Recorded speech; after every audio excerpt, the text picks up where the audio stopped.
अपना वतन। अस्सलाम वालेकुम एंड वेलकम टू अपना वतन टीवी। हम सातिया अफसाल। आज इस वीडियो में हम आपको बताएंगे कि कैसे दुनिया वाकई यूनिपोलर से मल्टीपोलर में तब्दील हो रही है और इस वक्त इस बदलते हुए वर्ल्ड ऑर्डर की तहरीर में वाशिंगटन सबसे आगे है। अमेरिका ने ये तस्लीम किया है कि हाँ, मुल्क अब शराकतदारियों से ही चल पाएंगे। तमाम ममालिक के जो आपस के ताल्लुकात हैं, जो कि पार्टनरशिप्स हैं, वही मैटर करती हैं और अब कोई एक ताकत आलमी ताकत नहीं बन सकती। और ये कहना कि कोई एक मुल्क अकेला सुपर पावर बन के अब इस दुनिया को चला लेगा, ये मुमकिन नहीं है।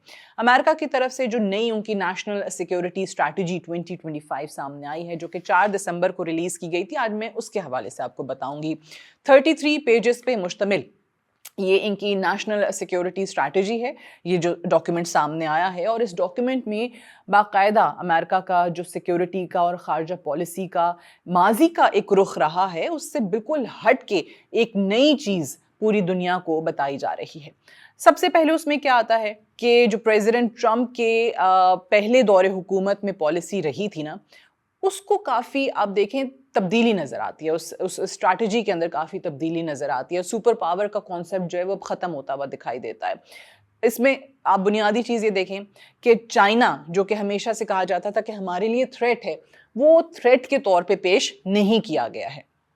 चाइना को थ्रेट के बजाय अमेरिका के एक इकोनॉमिक मद्दे मुकाबिल मुल्क के तौर पे दिखाया गया है कि हम ये मुल्क है और इसका हमने इकोनॉमिकली जो है वो मुकाबला करना है, मईशत के मैदान में मुकाबला करना है, और ये बहुत बड़ी पॉलिसी है।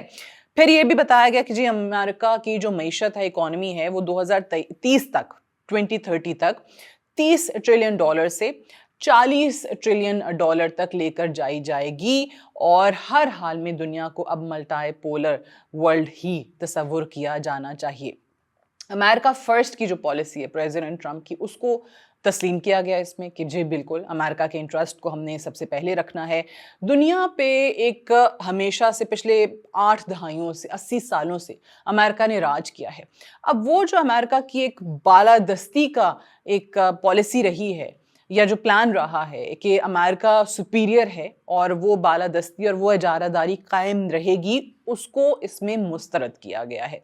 अमेरिका की तरफ से जो जंगें शुरू की जाती थी और फिर ना ख़त्म होने वाली जंगों का हम एक सिलसिला देखते थे, उस एक कॉन्सेप्ट को भी इसमें मुस्तरद कर दिया गया है।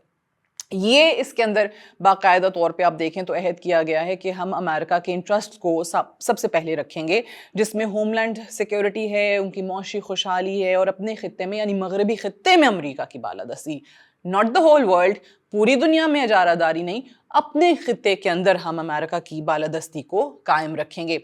अच्छा, अब एक और बड़ी चीज़, अमेरिका ने पूरी दुनिया में, जैसे मैंने कहा कि जंगें शुरू करवाई, जंगों का हिस्सा रहे, अब वो कहते हैं गलत था, आइंदा नहीं बनेंगे।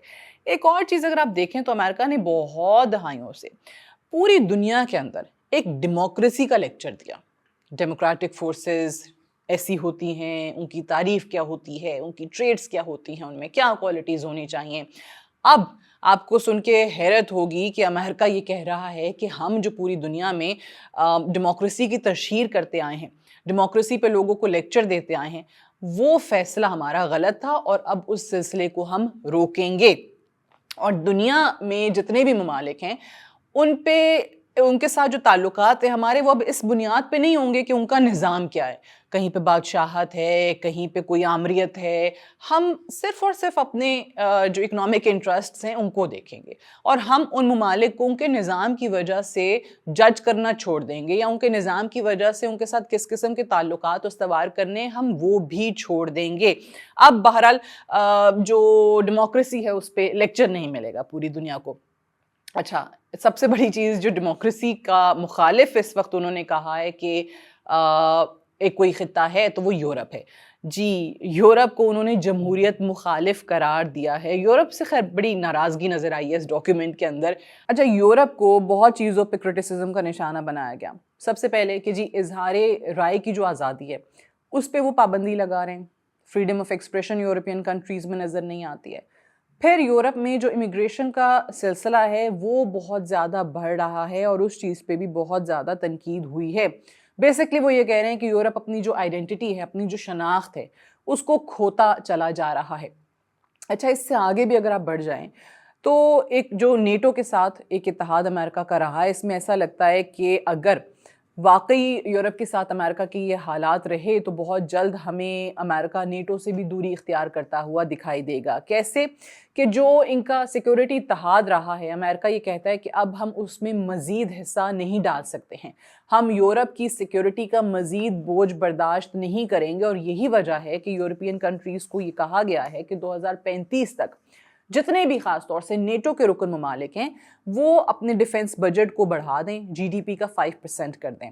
और ये भी उन पे वाज़े कर दिया गया है कि अगर यूरोपीय ममालिक ये सारे इक़दाम करने में नाकाम होते हैं तो फिर हम यूरोप से बाकायदा इनखला का फ़ैसला कर लेंगे। 2027 तक बेसिकली उनको डेडलाइन दी गई है, कोई ना कोई मुस्बत इक़दाम कर लें वरना हम यूरोप का हिस्सा या यूरोप के इत्तेहादी के तौर पे जो अपना हिस्सा डाल रहे थे वो भी नहीं करेंगे। अच्छा, फिर आपको याद है कि जी बहुत ज़्यादा यूक्रेन को सपोर्ट किया जाता रहा, अभी भी किया जाता है यूरोपीय कंट्रीज़ की तरफ से, लेकिन इसमें अमेरिका ने फैसला किया है और रशियन प्रेसिडेंट व्लादिमीर पुतिन की जो यूक्रेन के हवाले से पॉलिसी है उसको सामने रखते हुए कि नेटो को मज़ीद तौसीह नहीं दी जाएगी। नेटो में यूक्रेन को शामिल करना अमेरिका का और यूरोप की डिमांड रही है, लेकिन अब अमेरिका कहता है कि जी उसमें मज़ीद तौसीह नहीं की जाएगी। ना what does that mean? That means कि अमेरिका इस वक्त यूक्रेन की नेटो में शमूलियत का हामी नज़र नहीं आता है।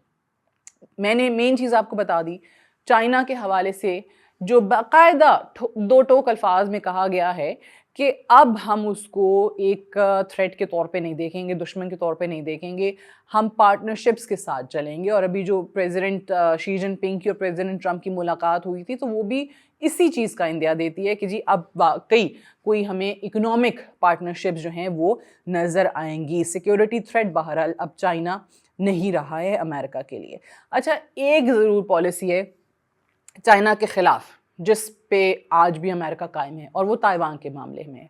ताइवान के हवाले से जो पॉलिसी अमेरिका की रही है वो कहते हैं कि जी उसी पे हम कायम रहेंगे, क्योंकि चाइना के ख़िलाफ़ यहाँ ताइवान के मामले में हमें डिटेरेंस दिखानी पड़ेगी, क्योंकि उनको शक ये है और डर खौफ किस चीज़ का है कि जी अगर चाइना ने ताइवान पे कब्ज़ा कर लिया तो फिर उनको दूसरे जजीरे तक भी रसाई मिल जाएगी और फिर जो साउथ चाइना सी है उस पर चाइना का कंट्रोल या उनकी पोजीशन बहुत ज़्यादा बेहतर हो सकती है। Now why this is important कि ये एक बहुत अहम आलमी तिजारती गुज़रगाह है। मुख्तसर अल्फाज में बात करें तो दुनिया पे अब कोई एक मुल्क अजारादारी अपनी कायम नहीं रख सकेगा, शराकतदारियों का दौर शुरू हो रहा है। ये जो पॉलिसी डॉक्यूमेंट है जो नेशनल सिक्योरिटी स्ट्रैटेजी इनकी सामने आई है, इसने बदलते हुए वर्ल्ड ऑर्डर पे एक मोहर सब्त कर दी है कि वाकई अब एक मुल्क नहीं, अब तमाम ताकतें मिल के इस दुनिया के निज़ाम को चलाएंगी। यूनिपोलर नहीं, मल्टीपोलर वर्ल्ड की तरफ अब हम जाएंगे। अब दुनिया में इस बदलते हुए निज़ाम में पाकिस्तान की अहमियत भी बहुत ज़्यादा सामने आ रही है, बहुत अहमियत उजागर हो रही है। अब पाकिस्तान को भी चाहिए कि इस बदलते हुए निज़ाम में और इन तमाम तब्दीलियों के साथ मुकाबला कैसे करना है उसके लिए ख़ुद अपने हर मुमकिन तैयारी करे। आज के लिए इतना ही। Thank you so much for watching.